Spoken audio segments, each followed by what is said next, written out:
آنچه در قسمت اول ارباب حلقه ها گذشت، پیش از هر چیز تنها او بود، ایلوواتار، سرچشمه همه اندیشه ها. از اندیشه او آینور پدید آمدند، روح‌های جاوید، هر یک با نغمه‌ای یگانه.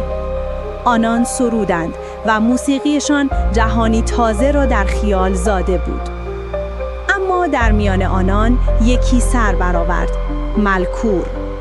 نغمه او نخست با شکوه بود، اما اندک اندک به آشوب و ناسازگاری بدل شد و بسیاری از آینور فریب صداهاکش را خوردند.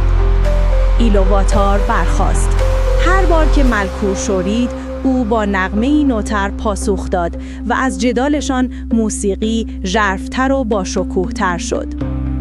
سرانجام ایلوواتار گفت بس است و در برابر چشمان آینور جهان آینده شکل گرفت، جهانی که سرنوشت آن هنوز نوشته نشده است. قسمت اول ارباب حلقه ها پنجشنبه شب پخش شد. موسیقی آینور، آغاز آفرینش. آیا قسمت اول را تماشا کردید؟ برای ادامه داستان لطفاً کانال رو سابسکرایب داشته باشید.